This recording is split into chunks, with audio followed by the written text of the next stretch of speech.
नमस्कार दोस्तों, कल एग्ज़ाम होने वाला है बिहार बोर्ड में सोशल साइंस का। तो उनमें हमने यहाँ पर इकोनॉमिक्स का यानी कि अर्थशास्त्र का यहाँ पर हम क्वेश्चन लेकर के आए हैं, जो कि एग्ज़ाम में 100% मान के चलिए इसी से पूछेगा। यदि आप ये वीडियो देख लेते हैं तो वहाँ पर आप ऑब्जेक्टिव 40 में 40 सही कर दोगे, ये मैं गारंटी के साथ कह सकता हूँ। और इनका PDF वीडियो के डिस्क्रिप्शन में है, आप वहाँ से डाउनलोड कर लीजिए और उनको रट लीजिए। चलिए अब हम वीडियो को शुरू करते हैं।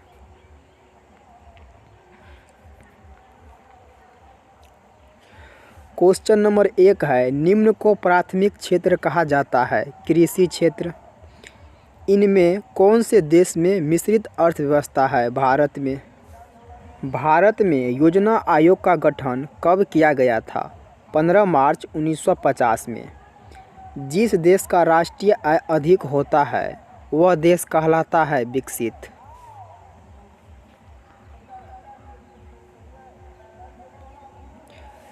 इनमें से किसे पिछड़ा राज्य कहा जाता है? बिहार को।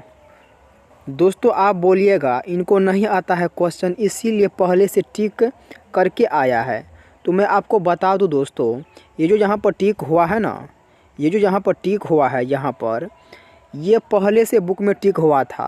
तो ये उनका हम PDF बनाए हैं ना, तो ये वैसा की ही वैसा है। तो आप ये मत मानिए, आप वीडियो देखिए, क्योंकि आपका कल एग्ज़ाम है, वहाँ पर ये श्योरली लड़ेगा, 100% लड़ेगा ही लड़ेगा। सन 2008 और 9 के अनुसार भारत की औसत प्रति व्यक्ति आय 25,494 रुपया। भारत में वित्तीय वर्ष कहा जाता है 1 अप्रैल से 31 मार्च। भारत में किस राज्य का प्रति व्यक्ति आय सर्वाधिक है? तो यहाँ पर हो जाएगा गोवा, यानी कि ऑप्शन नंबर डी। बिहार के किस जिले का प्रति व्यक्ति आय सर्वाधिक है? पटना। उत्पादन एवं आय गणना विधि आर्थिक दृष्टिकोण से है? सहज है, वैज्ञानिक है और व्यापारिक है, यानी कि इनमें से सभी। गैर संस्थागत वित्त प्रदान करने वाला सबसे लोकप्रिय साधन है महाजन। इनमें से कौन संस्थागत वित्त का साधन है? व्यावसायिक बैंक। भारत के केंद्रीय बैंक कौन है? Reserve bank of India. राज्य में कार्यरत केंद्रीय सहकारी बैंक की संख्या है 25। दीर्घकालीन ऋण प्रदान करने वाली संस्था कौन है? भूमि विकास बैंक। भारत की वित्तीय राजधानी किस शहर को कहा जाता है? मुंबई को।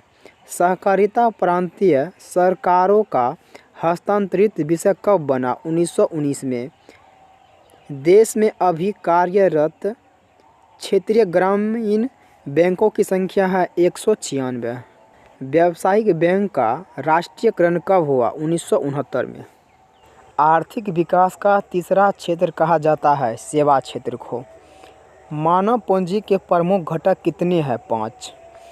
कौन बीमारू राज्य नहीं है? कर्नाटक। कौन सी सेवा गैर सरकारी है? मॉल सेवा। ऊर्जा की मुख्य स्रोत क्या है? कोयला, पेट्रोलियम और विद्युत, यानी कि सभी। नई आर्थिक नीति में किसे सम्मिलित किया गया? उदारीकरण, निजीकरण और वैश्वीकरण, तीनों को। वैश्वीकरण के मुख्य अंग कितने हैं? 5। इनमें से कौन बहुराष्ट्रीय कंपनी है? तो ये सभी हो जाएगा। वैश्वीकरण का अर्थ क्या है? व्यापार, पूंजी, तकनीक हस्तांतरण, सूचना प्रभाव, देश की अर्थव्यवस्था, विश्व की अर्थव्यवस्था के साथ समन्वय। पार्ले समूह के थम्स अप ब्रांड को किस बहुराष्ट्रीय कंपनी ने खरीदा?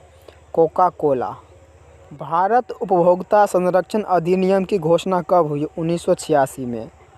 उपभोक्ता अधिकार दिवस कब मनाया जाता है? 15 मार्च को। राष्ट्रीय उपभोक्ता हेल्पलाइन नंबर है 1800114000। स्वर्णाभूषणों की परिशुद्धता को सुनिश्चित करने के लिए किस मान्यता प्राप्त चिन्ह का होना आवश्यक है, हॉलमार्क। यदि किसी वस्तु या सेवा का मूल्य 20 लाख से अधिक तथा 1 करोड़ से कम है तो उपभोक्ता शिकायत करेगा राज्य आयोग में। उपभोक्ता द्वारा शिकायत करने के लिए आवेदन शुल्क है, इनमें से कोई नहीं, यानी कि 0 रुपया।